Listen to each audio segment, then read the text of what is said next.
time when I was alone, nowhere to go and no place to call home. Hello there, Indigos Soldier coming to you live. So it's January 8th, and I'm making my daily blog. So what am I gonna talk about, right? I generally don't plan these ahead. I'm always struggling to find the words that I'm gonna use, and then once I find them, they just start coming out. So what have I been thinking about today? Again, what's it like to be going through the enlightenment process, going through a spiritual awakening? It feels like a dream that's real, a real life dream.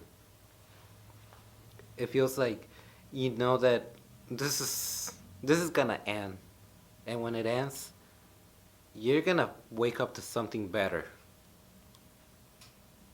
And when you wake up to something better, when you actually get to wake up to that something better, all of this, what life living in 21st century America, 21st century Europe, maybe, or wherever you're watching this from, whatever life is like right now,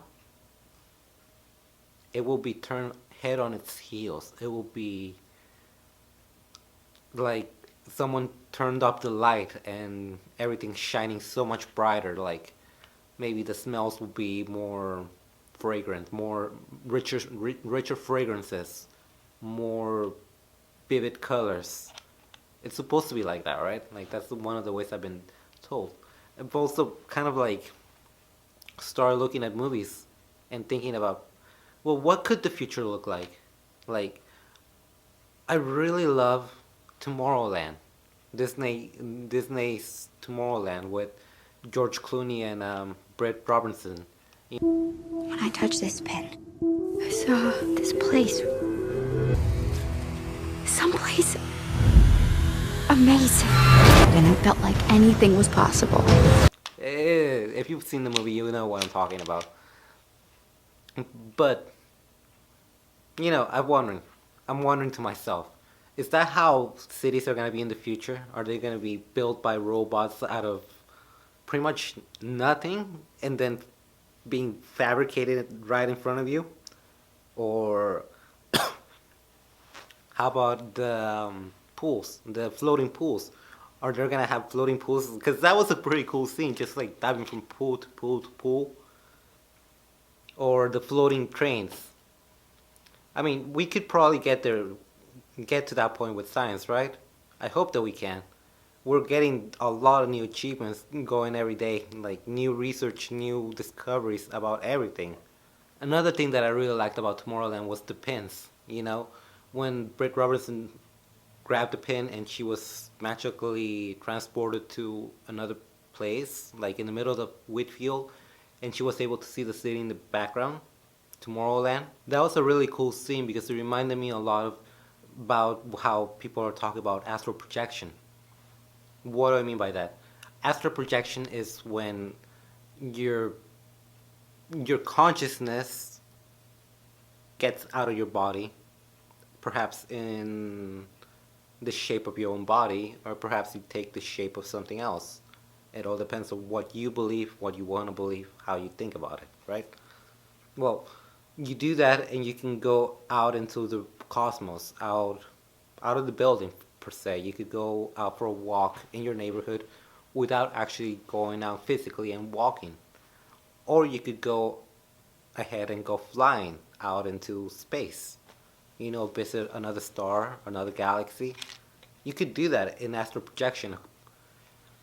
And on top of that, there's also another place that you could go if you are astral projecting, and that's the Akasha records. The Akasha records is a place where you can. It's the universe's library, or at least planet Earth's library, anyways. There might be an Akasha records for the whole universe, but I know that Akasha records at least holds all the information that has ever happened, is happening, and will happen on planet Earth at the moment. And I'm not talking just about this dimensional planet Earth. I'm talking about every dimensional planet Earth, right? That's where you go to get the emerald tablets, where you go to learn new things and bring back new insights to teach the world. Well, Tomorrowland reminded me a lot of that because here you have Britt Robinson, who you could consider an indigo in so many ways in the movie. She's a dreamer. She still dreams big. And she's trying to save the world by being rebellious, an indigo trait. And being rebellious and sabotaging construction equipment that is about to take down a space station. You know, she believed that even the littlest actions could have big consequences. And that's what a lot of indigos believe too.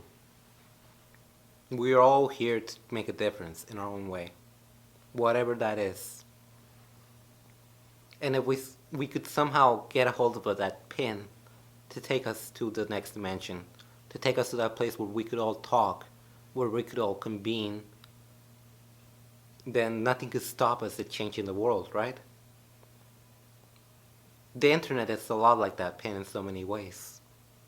You can go online and meet people with similar minds, people that have similar interests like you, and are interested in advancing certain ideas, perhaps. Back in the day, you used to do that in a lot of societies, in a lot of groups. The Royal Society from the UK, or, you know, you also had like the Masons, like secret schools, mystery schools, that had a lot of information. But now we're getting to the point where all of that information, as much as we have gathered and still have present, are in the internet. And we can pull up just about anything that we can. And if we can't do it right now, we will in a couple of years, because every day people are publishing new papers, new research studies. And who knows, maybe in the future we might actually be able to have someone develop flying cars that are affordable and that are economic and fuel efficient for everybody. If not carbon neutral, if not carbon efficient, at least carbon neutral, right? What I just talked about is something that I still want to talk about more, but right now I think I got the gist of it. And if you have any questions about it, if you want me to talk more about it, just go ahead and put something down in the comments, and I'll go ahead and do what I can. Until then, this is Indigo Red Soldier telling you, love everybody you can. I love you, and have a nice day. Namaste. There was a time when I was alone, nowhere to go and no place to call home.